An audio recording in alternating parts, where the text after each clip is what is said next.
Assalamualaikum warahmatullahi wabarakatuh. Salam sejahtera buat kita semua. Semoga kita semua dalam keadaan sehat jasmani dan rohani, tidak kekurangan satu apapun. Amin ya robbal alamin. Oke, Mimin akan melanjutkan cerita Liontin Giok Naganya. Tapi seperti biasa, bantu dulu tekan tombol like dan berkomentar juga Tuan dan Nona. Terima kasih sesudah dan sebelumnya. Oke, mari kita lanjutkan saja ceritanya, guys. Bab 2029 sampai bab 2032, Dugu Xiaojing terbatuk ringan, lalu berkata, "Kamu, apakah kamu tidak tidur?" Ye Chong tidak menjawab, tetapi hanya melihat Sun Dai yang seperti babi mati di sebelahnya. Kemudian, dia berkata sambil tersenyum, "Saat aku ingin tidur, aku akan membunuhnya terlebih dahulu." Dugu Xiaojing menutup mulutnya dan tertawa. Faktanya, Ye Chong memiliki tubuh Dewa Naga dan tidak perlu tidur, jadi dia menjaga semua orang di malam hari. Pernyataan sebelumnya yang menyebut Sun Dai diminta berjaga-jaga hanya sekedar sindiran terhadap Sun Dai. Bahkan jika Sun Dai benar-benar berjaga-jaga dengan jujur, Ye Chong tidak akan mempercayainya, jadi dia tidak tidur. Ye Chong menatap bintang-bintang di langit sambil memperhatikan situasi di sekitarnya. Tapi saat itu sudah larut malam, dan tidak ada hal aneh yang terjadi. Dugu Xiaojing juga tidak bisa tidur, jadi keduanya mulai mengobrol. Ye Chong bertanya kepada Dugu Xiaojing, "Bagaimana situasi keluarga Dugu sekarang?" Dugu Xiaojing berkata, "Semuanya berjalan sesuai rencana.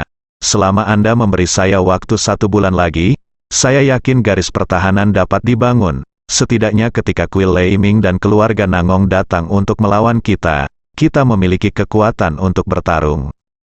Ye Chong tersenyum dan berkata, "Jangan khawatir, Kuil Leiming dan keluarga Nangong, mereka memiliki terlalu banyak hal untuk diurus sendiri, sekarang, dan mereka mungkin tidak akan memiliki kekuatan untuk menghadapimu di masa depan." Dugu Xiaojing mengangguk dan bertanya, "Kedua keluarga sedang bertengkar besar sekarang. Apakah ini semua salahmu? Kamu terlalu hebat." Ye Chong tersenyum, "Ini masalah sepele." "Itu saja," Dugu Xiaojing berkata. "Namun, saya belum punya waktu untuk mengucapkan terima kasih dengan benar atas apa yang terjadi sebelumnya. Jika Anda tidak ada di sini, saya khawatir ayah saya yang terakhir keinginanku tidak akan terpenuhi. Kamu membantu keluarga Dugu-ku bertahan hidup. Di masa tersulit, kamu membantuku menjadi kepala keluarga Dugu. Terima kasih, aku benar-benar tidak tahu bagaimana harus berterima kasih." Dugu Xiaojing berpikir sejenak dan melanjutkan, "Meskipun keluarga Dugu kami memiliki banyak buku rahasia, saya pikir Anda mungkin tidak menghargainya, dan meskipun keluarga Dugu kami memiliki banyak harta, saya rasa Anda tidak membutuhkannya." Ye Chong tersenyum, "Ya, saya benar. Aku tidak tertarik dengan ini, tapi kamu bisa berjanji padaku." Mendengar ini, wajah Dugu Xiaojing tiba-tiba memerah. "Ye Chong, kamu sangat tak tahu malu, tak tahu malu." Saat keduanya berbicara, ekspresi Ye Chong tiba-tiba berubah. Melihat tatapan Ye Chong, Dugu Xiaojing mengira Ye Chong marah. Kamu, apakah kamu marah? Aku bercanda denganmu, Jika kamu benar-benar berpikir begitu, aku akan menurutimu," kata Dugu Xiaojing cepat. Setelah mengatakan itu, dia menundukkan kepalanya dengan malu-malu. Saat ini, Ye Chong sama sekali tidak peduli dengan apa yang dikatakan Dugu Xiaojing. Dia sekarang memiringkan telinganya dan mendengarkan dengan seksama. Saat Dugu Xiaojing masih menjelaskan, Ye Chong meletakkan jarinya di bibir dan membuat gerakan lemah. Baru pada saat itulah Dugu Xiaojing menyadari sesuatu yang tidak biasa, dan bertanya dengan suara rendah, "Ada apa?" Ye Chong berkata, "Apakah kamu mendengar suara? Sepertinya suara kode dari stasiun radio." Dugu Xiaojing mendengarkan dengan penuh perhatian dan mendengarkan hati-hati untuk waktu yang lama, dan tidak mendengar apapun. Dugu Xiaojing berkata, "Tidak ada apa-apa. Apakah kamu berhalusinasi? Selain itu, bagaimana sesuatu seperti radio bisa muncul di sini?" Di era ini, stasiun radio sudah lama dihentikan dan hampir menjadi barang antik. Bagaimana Gunung Liubo bisa memiliki sesuatu seperti kota Heisui tidak punya? Ye Chong mendengarkan dengan seksama lagi, tapi suaranya menghilang. Kemudian, Ye Chong juga merasa sedang berhalusinasi, dan tersenyum pada Dugu Xiaojing. "Ngomong-ngomong, apa yang baru saja kamu katakan? Apa yang ingin kamu janjikan padaku?" tanya Ye Chong. Dugu Xiaojing semakin tersipu dan melambaikan tangannya dengan cepat. Tidak apa-apa." Tepat ketika Ye Chong hendak terus bertanya, tiba-tiba suara "dididip dah" datang dari kegelapan tak jauh dari sana. Tapi kali ini, suaranya sangat jelas, dan bahkan terdengar sangat keras di tengah malam. Kali ini, bahkan Dugu Xiaojing mendengar suaranya.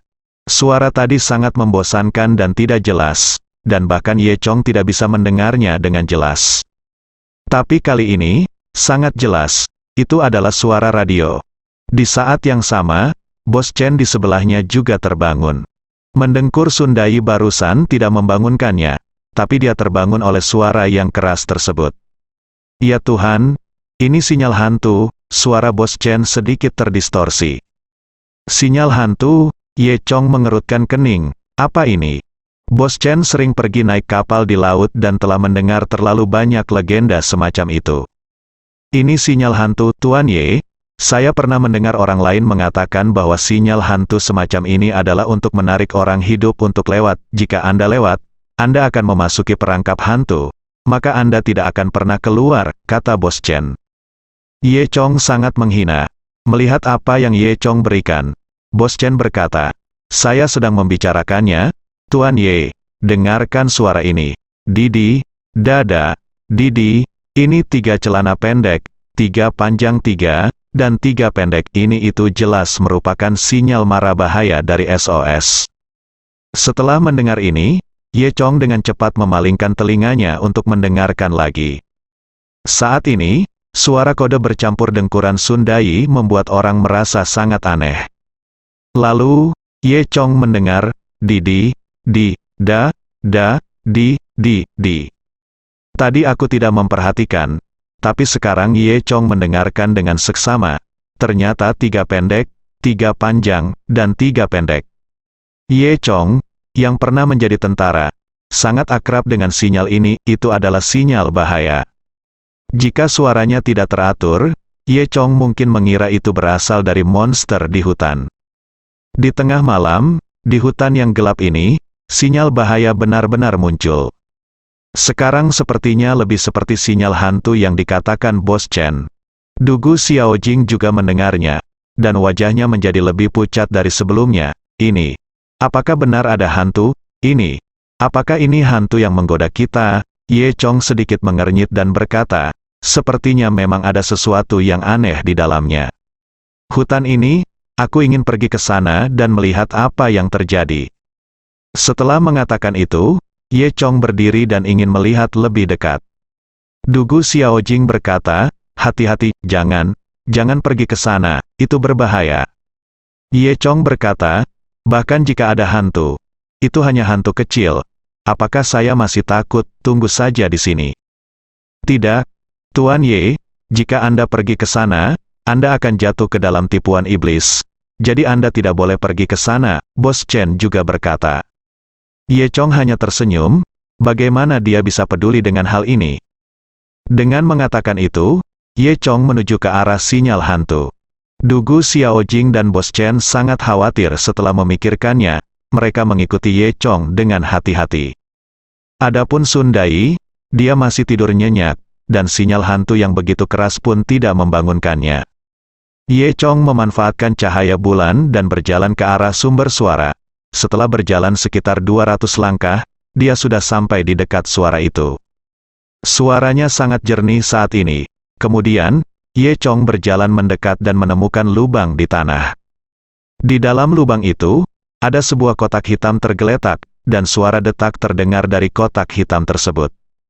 Setelah melihatnya, Ye Chong merasa aneh, karena tanah di sekitar lubang jelas masih segar, artinya lubang tersebut baru saja digali.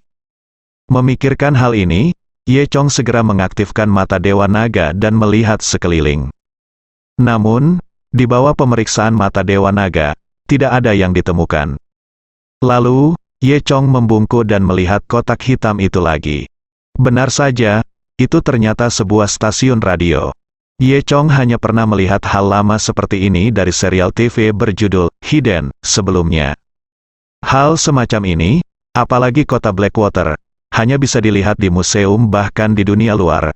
Ye Chong tidak menyangka benda kuno seperti itu, yang tampak puluhan tahun lebih tua dari dirinya, sebenarnya masih bisa mengeluarkan suara hingga saat ini. Itu hanya menunjukkan bahwa kualitas barang lama memang bagus. Ye Chong mendekat, ingin mengambil kotak itu dan melihatnya. Dugu Xiaojing dan Bos Chen di belakangnya sangat gugup. Dugu Xiaojing berbisik, "Ye Chong, hati-hati, hati-hati, tidak akan ada masalah kan?" Bos Chen juga berkata, "Tuan Ye, jangan tertipu tipuan hantu." Ye Chonghe mengabaikan keduanya.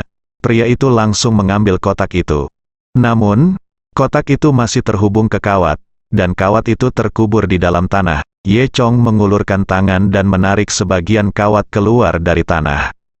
Tampaknya orang yang mengirimkan sinyal mara bahaya ini ada di ujung lain kabel. Jelas sekali, kabelnya terlihat cukup panjang, tetapi terkubur di dalam tanah dan sulit untuk mengetahui dari mana sambungannya. Kawatnya tidak terkubur dalam-dalam, dan Ye Chong bisa mencabut sebagian kawat itu dengan sedikit tenaga.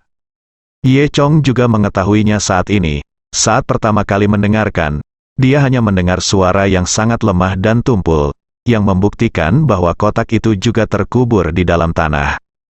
Namun, seseorang atau sesuatu pasti telah menggali kotak itu nanti, dan suaranya menjadi tajam. Namun, Ye Chong masih belum tahu siapa yang melakukannya. "Kalau tidak, ayo cepat pergi," kata Dugu Xiaojing. Ye Chong menggelengkan kepalanya dan berkata, "Tidak, jika hal aneh seperti itu diselidiki dengan jelas, itu mungkin akan merugikan kita nanti, akan terlambat untuk menyesalinya. Jadi sekarang kita hanya bisa bergerak maju dengan tenang jika kita cari tahu masalahnya," kata Ye Chong sambil dengan paksa menarik semua kabel keluar dari tanah. Kawatnya sangat kuat, dan setiap kali keluar akan memunculkan sebagian besar tanah. Kawat itu panjangnya ratusan meter, dan Ye Chong menariknya keluar sangat jauh. Dugu Xiaojing dan Bos Chen sama-sama ketakutan. Dan pada akhirnya, yang tidak diharapkan oleh ketiganya adalah, kawat ini sebenarnya memanjang hingga ke bagian bawah pohon besar. Dan pohon besar ini tidak lain adalah pohon yang mereka pilih untuk tidur. Di bawah pohon besar, Sun Dai masih bersandar di sana dan mendengkur. Melihat adegan ini, Dugu Xiaojing dan Bos Chen menjadi semakin gugup. Ye Chong berjalan mendekat, dan bagian kawat berikutnya menjulur ke pantat Sun Dai, dan Sun Dai duduk. Ye Chong berjalan mendekat dan menendang Sun Dai pergi. Sun Dai berguling-guling di tanah dan membuka matanya dengan bingung. "Hah, ada apa? Ada apa? Apakah kamu sudah makan?" Sun Dai menyeka air liurnya, kemudian, dia melihat Ye Chong dan yang lainnya menatapnya, dan dia tiba-tiba tidak bisa tidur. Dia mengira saat itu bulan yang gelap dan berangin dan mereka bertiga akan membunuhnya untuk membungkamnya. Sun Dai berkata dengan cepat, jangan bunuh aku masih berguna. Aku masih berguna." Ye Chong mengabaikannya dan terus menarik kawatnya. Tak disangka, setelah ditarik lagi, kawat tersebut putus dan sudah mencapai ujungnya. Dan stasiun radio yang masih tik-tok, tiba-tiba kehilangan suaranya. Apa yang terjadi?" Dugu Xiaojing bertanya. Saat ini, Sun Dai juga menyadari sesuatu yang aneh dan segera bangkit dari tanah. Sebelum Ye Chong sempat memikirkannya, dia hanya mendengar suara ketukan, dong dong dong, dari dalam batang pohon. Dong dong dong, dang dang dang, boom, boom, boom. Adalah sinyal mara bahaya lainnya dengan 3 pendek, 3 panjang dan 3 pendek. Jelas sekali, benda yang mengontrol suara radio sebelumnya ada di dalam. Sekarang kabelnya putus, dan benda di dalamnya benar-benar merobohkan batang pohon. Kali ini, Dugu Xiaojing, Bos Chen, dan Sun Dai semuanya terkejut dan hampir melompat. Ye Chong juga mengerutkan kening, merasa dingin di hatinya. Apakah batang pohon ini kosong? Pikir Ye Chong. Dia mengedipkan mata dan mengaktifkan mata Dewa Naga.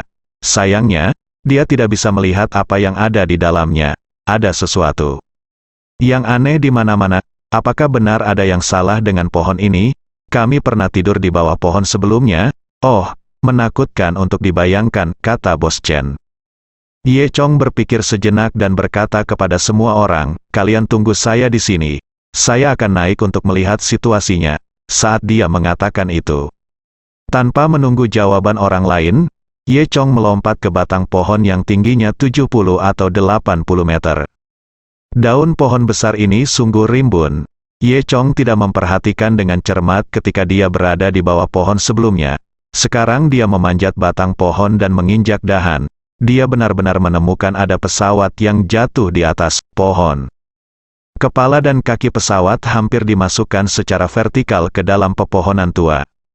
Kelihatannya seperti pesawat yang sangat tua, mungkin jatuh karena alasan yang tidak diketahui saat melewati Gunung Liubo beberapa dekade lalu. Pesawat tersebut jatuh dan kemudian menabrak pohon tua tersebut. Karena terlalu lama terkena sinar matahari, ia tumbuh menyatu dengan pohon tua tersebut. Dari posisi Ye Chong, samar-samar terlihat bahwa tidak ada celah antara seluruh pohon tua dan pesawat, dan dipenuhi dengan cabang dan dedaunan. Pada saat ini, seseorang di bawah tiba-tiba bertanya, bagaimana kabarnya di atas sana? Itu adalah suara Bos Chen. Ye Chong menjawab, ada pesawat di sini. Kata Ye Chong sambil berjalan ke pintu pesawat. Terlihat pintu pesawat sudah tenggelam seluruhnya dan tidak bisa dibuka sama sekali. Ye Chong menendangnya dan memecahkan pintu kabin, memperlihatkan lubang besar. Melihat ke dalam dari lubang tersebut, terlihat bahwa bagian dalam pesawat juga ditumbuhi ranting-ranting. Meskipun di dalam pesawat gelap gulita, mata Dewa Naga Ye Chong sudah bisa melihat dengan jelas. Dia masuk melalui lubang, membungkuk untuk menghindari dahan, dan berjalan menuju kepala pesawat. Gara-gara pesawat terjun ke batang pohon, sebagian besar hidung pesawat hancur. Tapi Ye Chong tidak menyangka pohon besar ini sebenarnya berlubang.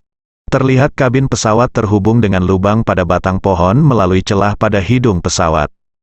Tampaknya masih ada gua di dalam batang pohon. Kalau dipikir-pikir, yang jatuh adalah pesawat dan kepalanya pecah, meninggalkan lubang besar, dan kepala pesawat langsung terjun ke batang pohon. Batang pohon ini tidak kokoh, melainkan berlubang. Itu sebabnya sekarang seperti ini, kekosongan batang pohon tersebut tentu saja bukan disebabkan oleh pesawat terbang, melainkan lebih merupakan suatu kebetulan bahwa pesawat tersebut kebetulan menembus batang pohon yang berlubang. Ye Chong hendak melihat ke dalam ketika dia tiba-tiba melihat sesosok tubuh duduk di kursi kopilot pesawat. Tubuhnya seharusnya milik kopilot, dan samar-samar Anda masih bisa melihat seragam dan topi hitamnya. Dia akan berjalan mendekat dan melihat lebih dekat.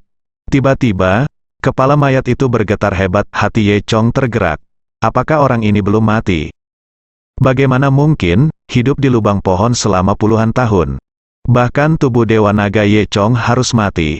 Belum lagi orang biasa. Meskipun Ye Chong sangat berani, gerakan tiba-tiba ini juga mengejutkannya. Ye Chong mengerutkan kening. Menduga ada sesuatu yang sedang terjadi. Dia diam-diam mengeluarkan jimat giok dan hendak mengambil tindakan. Pada saat ini, kepala mayat itu benar-benar mengeluarkan jeritan yang aneh. Lalu dengan bunyi bang, topi itu terlempar dari badan. Ketika Ye Chong melihat lebih dekat, dia menyadari bahwa itu sama sekali bukan kepala mayat, tapi seekor burung hitam besar yang bersembunyi di dalam topi. Burung hitam besar itu menatap Ye Chong dengan sepasang mata merah darah. Saat Ye bergegas masuk, burung besar itu ada di sana. Tapi tiba-tiba orang asing masuk, dan burung hitam besar itu ketakutan. Jadi burung hitam besar itu bersembunyi di dalam topi dan memperhatikan Ye Chong tanpa bergerak. Sampai Ye Chong mendekat, burung hitam besar itu tiba-tiba tidak bisa menahannya dan ingin mengambil tindakan. Burung hitam besar itu sangat kejam. Setelah melihat Ye Chong, ia mengepakkan sayapnya dan terbang langsung menuju Ye Chong. Ye Chong bereaksi sangat cepat, dan dengan jentikan jarinya, dia langsung melumpuhkan jimat giok itu. Engah, dengan suara, jimat giok itu mengenai sayap burung besar itu, menjatuhkan burung besar itu ke samping dan hampir jatuh ke tanah. Burung hitam besar itu juga mengetahui betapa kuatnya Ye Chong, dan segera mengubah arahnya dan berhenti menyerang Ye Chong, malah terbang keluar dari tempat masuknya tadi. Burung hitam besar itu terbang ke langit malam lalu melolong, tangisannya sangat menawan. Lalu, di langit malam yang tadi sepi, sebenarnya ada beberapa lolongan burung yang datang silih berganti. Ye Chong diam-diam berkata, tidak kemudian, melalui celah di pesawat, dia bisa melihat selusin burung besar terbang keluar dari langit di luar dan bergegas menuju beberapa orang yang hidup di hutan gelap. Burung hitam jenis ini serba hitam, sayapnya terbentang, sebesar layang-layang, melayang di udara, lalu tiba-tiba menyerang semua orang. Dua dari mereka juga bergegas menuju Ye Chong. Burung hitam besar ini memiliki sepasang cakar yang sangat tajam, seperti dua pisau baja. Jika tertangkap, kulit dan dagingnya akan terkoyak. Namun, burung besar ini tidak menimbulkan ancaman apapun bagi Ye Chong. Ekspresi Ye Chong tetap tidak berubah, tidak bergerak, menunggu kedua burung besar itu mendekat sebelum tiba-tiba mengambil tindakan. Ye Chong tiba lebih dulu dan menyerang dengan telapak tangan, mengenai kepala salah satu burung. Burung besar itu menjerit, mengepakkan sayapnya 2 kali, dan jatuh ke kaki pohon setinggi puluhan meter, mati. Ketika burung besar lainnya melihat ini, ia tahu betapa kuatnya Ye Chong dan tidak berani menyerang lagi. Ia ingin berhenti di udara, tetapi sudah terlambat. Burung besar itu hanya punya waktu untuk berbalik, tetapi karena kelembaman, ia sudah dekat dengan Ye Chong. Detik berikutnya, ekornya ditangkap oleh Ye Chong. Ye Chong meraih ekor burung besar itu dan mengayunkannya dengan keras, melemparkan burung besar itu langsung ke batang pohon. Dengan bunyi bang, burung besar itu mati dan dipukul hingga menjadi pai daging. Saat ini, Ye Chong mendengar teriakan Dugu Xiaojing dan lainnya datang dari bawah pohon. Ye Chong melihat ke bawah dan melihat 3 orang di bawah pohon dikelilingi oleh selusin burung hitam besar. Bos Chen mengeluarkan pisau pelaut yang dibawanya dan menebas ke kiri dan ke kanan. Dugu Xiaojing, sebaliknya, bersembunyi di belakang Bos Chen. Di antara ketiganya, yang terkuat adalah Sun Dai. Saya melihat Sun Dai juga berusaha sekuat tenaga di saat kritis hidup dan mati, merobohkan 3 burung besar di sekitarnya satu demi satu. Meskipun pisau Bos Chen tajam, masih sulit untuk membunuh burung besar ini. Dia baru saja melihat bahwa dia baru saja menebang seekor burung besar, dan cakar baja dari burung besar lainnya menyambar pisau baja Bos Chen. Di bawah gesekan antara kedua sisi, percikan api bahkan muncul. Bos Chen ingin mengeluarkan pisau baja itu, tetapi ditangkap erat oleh burung besar itu. Pada saat yang sama, burung besar lainnya terbang ke langit, meraih kepala Bos Chen dengan sepasang cakar baja. Dugu Xiaojing, yang berada di belakang Bos Chen, melihat situasinya kritis, tetapi tidak punya waktu untuk memperingatkannya, jadi dia hanya bisa berteriak. Jeritan inilah yang baru saja didengar Ye Chong. Ye Chong tertarik dengan teriakan Dugu Xiaojing, dan ketika dia melihat situasi kritis di bawah, dia melompat langsung dari pohon setinggi puluhan meter. Untuk menyelamatkan orang, Ye Chong sengaja menggunakan energi sejatinya untuk mempercepat, dan mencapai tanah hampir bersamaan dengan burung besar itu. Hampir di saat yang bersamaan, burung besar itu hendak menangkap kepala Bos Chen. Jika dia tertangkap, dia mungkin akan menghancurkan kepala Bos Chen hingga berkeping-keping, seperti menghancurkan semangka besar. Dalam kilatan petir, Ye Chong jatuh dari langit, menginjak tubuh burung besar itu, dan langsung menginjak burung besar itu ke tanah. Melihat burung hitam besar itu lagi, lidahnya terjulur dan mati di tempat. Belakangan, ketiga burung besar yang masih hidup menyadari bahwa mereka bukan tandingan orang-orang ini dan terbang satu demi satu. Semua orang kaget dan menghela nafas lega. Wajah Bos Chen pucat, ada beberapa luka di wajahnya, dengan tulang terlihat jelas, dia jelas ditangkap oleh burung besar itu. Sun Dai juga memiliki beberapa bekas luka di tubuhnya. Dugu Xiaojing berjalan ke arah Ye Chong. Apa yang terjadi? Ye Chong tidak bisa memahami pikirannya sekarang. Namun di dalam hutan yang gelap, tiba-tiba beberapa burung besar muncul dan menyerang mereka. Burung-burung besar ini mungkin sudah lama mengintai di sekitar mereka, dan beberapa orang, Bahkan Ye Chong tidak menyadarinya sama sekali.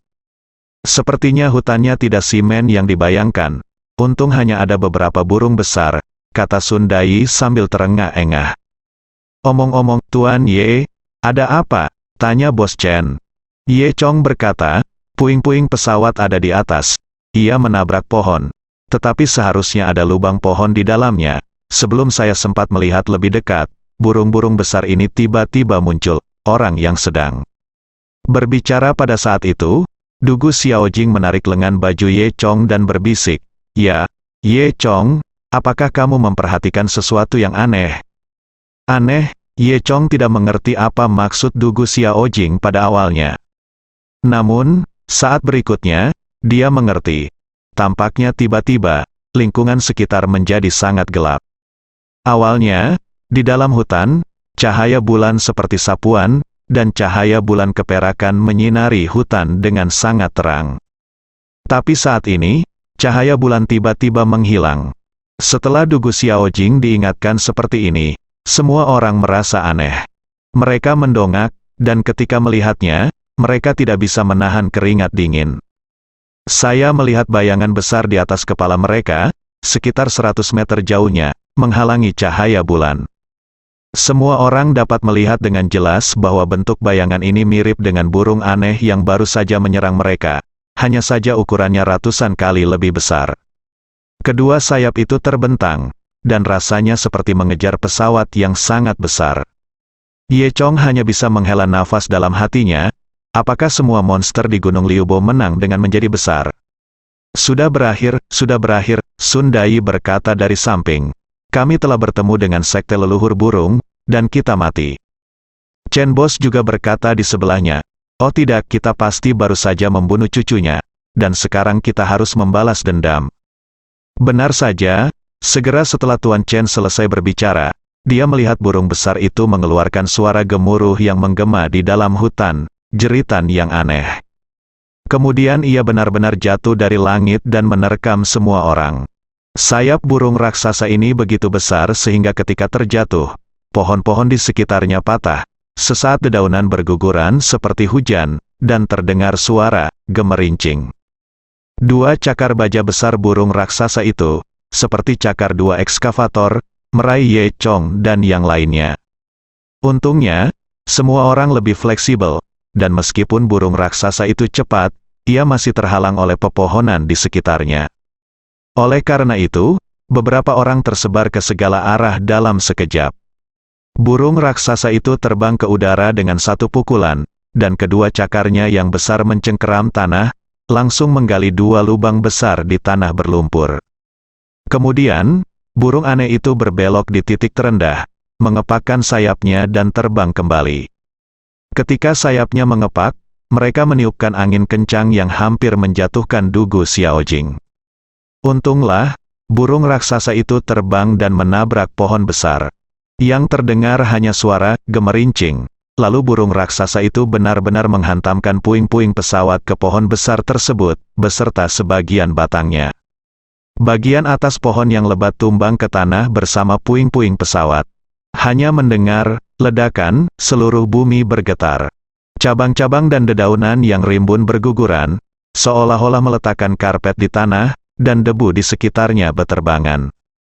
Pohon besar yang kehilangan bagian atasnya masih tingginya lebih dari 50 meter, namun gundul dan tampak seperti tiang. Untungnya, Ye Chong, Dugu Xiaojing dan lainnya berada jauh saat ini, jadi mereka tidak terpengaruh. Tidak ada yang punya waktu untuk melihat situasi di lapangan. Karena burung raksasa itu telah berbalik dari langit dan kembali berlari menuju semua orang. Ye Chong khawatir jika burung raksasa itu terus menyerang, yang lain mungkin tidak akan bisa bertahan lama. Oleh karena itu, Ye Chong memutuskan untuk memancing burung raksasa itu terlebih dahulu. Kemudian, Ye Chong mengambil dahan di api unggun, dengan api masih menyala di atasnya. Ye Chong menggelengkan kepalanya ke arah burung raksasa itu. Burung raksasa itu memang tertarik pada Ye Chong dan menyerang Ye Chong. Burung raksasa itu menukik turun dari langit lagi, dan kedua cakar bajanya yang seperti ekskavator tiba-tiba meraih Ye Chong. Pada saat yang sama, Orang lain juga memahami sesuatu tentang Ye Chong, mengambil kesempatan untuk bersembunyi di balik pohon besar, dan memandang Ye Chong dengan gugup. Meski Ye Chong bukan tandingan burung raksasa ini, namun ia tetap lincah dan berhasil menghindari beberapa serangan burung raksasa tersebut. Dan jika burung raksasa ini mencengkram tanah dengan cakarnya, ia bisa langsung menggali lubang yang dalam. Jika ia menyambar pohon, ia bisa langsung menghancurkan pohon besar setebal mulut mangkok. Faktanya, jika tidak ada terlalu banyak pohon di hutan, yang memperlambat kecepatan burung raksasa itu, Ye Chong mungkin sudah ditangkap oleh burung raksasa itu saat ini. Namun, semakin sedikit pohon di sekitarnya, di bawah cakar dan benturan burung raksasa, sebagian besar pohon tumbang ke tanah, kecuali pohon raksasa, lingkungan sekitar menjadi gundul. Dan semakin sedikit tempat di mana Ye Chong bisa mengelak. Kecepatan burung raksasa itu semakin cepat, di antara naik turunnya, Ye Chong tampak sedikit tegang. Bahkan Dugu Xiaojing melihat dilema Ye Chong. Dugu Xiaojing sedikit cemas, dan tanpa berpikir panjang, dia berteriak, "Ye Chong, hati-hati." Teriakan ini tidak masalah, tapi menarik perhatian burung raksasa itu. Meskipun suara Dugu Xiaojing tidak nyaring, pendengaran burung raksasa itu sangat sensitif. Terlebih lagi, ia tidak dapat menangkap Ye Chong beberapa kali. Ia semakin kesal ketika tiba-tiba mengetahui ada target lain di belakangnya. Dugu Xiaojing sangat ketakutan sehingga dia segera menutup mulutnya, tapi itu sudah terlambat. Burung raksasa itu kelihatannya sangat pintar, mengepakkan sayapnya dan dua angin kencang bertiup, memutar tubuhnya dan menukik ke arah Dugu Xiaojing dan yang lainnya. Ye Chong diam-diam berpikir, tidak, Anda tahu, sudah sangat sulit baginya untuk menghindari serangan burung raksasa itu sekarang. Sekarang burung raksasa itu tiba-tiba mengubah target serangannya dan terbang menuju Dugu Xiaojing dan yang lainnya, membuat Ye Chong lengah. Ye Chong tidak punya cara untuk menyelamatkan orang. Dugu Xiaojing, Bos Chen dan Sundai semuanya ketakutan saat melihat burung raksasa itu tiba-tiba berlari ke arah mereka. Mereka juga tahu betul bahwa burung raksasa itu sangat cepat sehingga mereka bahkan tidak bisa bersembunyi. Melihat burung raksasa itu sudah dekat, dan ketika cakar baja besarnya hendak menjepit ketiga orang itu menjadi bubur pada saat yang sama, suara gemuruh yang agung dan jauh tiba-tiba datang dari langit malam. Suara ini terdengar sangat tajam, membuat orang merasa sangat takjub. Tidak ada perasaan menakutkan seperti hantu menangis dan serigala melolong. Sebaliknya, ada aura yang cukup agung dalam suaranya. Semua orang, termasuk Ye Chong, tidak dapat dijelaskan ketika mendengar suara ini. Mereka percaya dalam hati bahwa pemilik suara ini pastilah keberadaan yang sangat mulia dan agung. Yang lebih aneh lagi, setelah mendengar suaranya, burung raksasa itu mengepakkan sayapnya dan menghilang di malam hari. Kejadian ini membuat Ye Chong, Dugu Xiaojing dan lainnya tercengang. Di sini, apakah kamu akan pergi sekarang? Bos Chen tidak dapat mempercayainya. Ye Chong menatap dengan bingung ke langit malam tempat burung raksasa itu menghilang. Saat ini, cahaya bulan kembali menyinari bumi. Saat ini, hutan gelap tempat mereka berada sedang berantakan. Di sekeliling beberapa orang terdapat batang pohon patah, dahan, dan daun-daun berguguran. Hanya pohon besarnya yang masih berdiri kokoh di sana, meski bagian atasnya telah dihancurkan oleh burung raksasa tersebut. Apakah burung raksasa ini ketakutan karena teriakan tadi? Dugu Xiaojing bertanya, bersambung.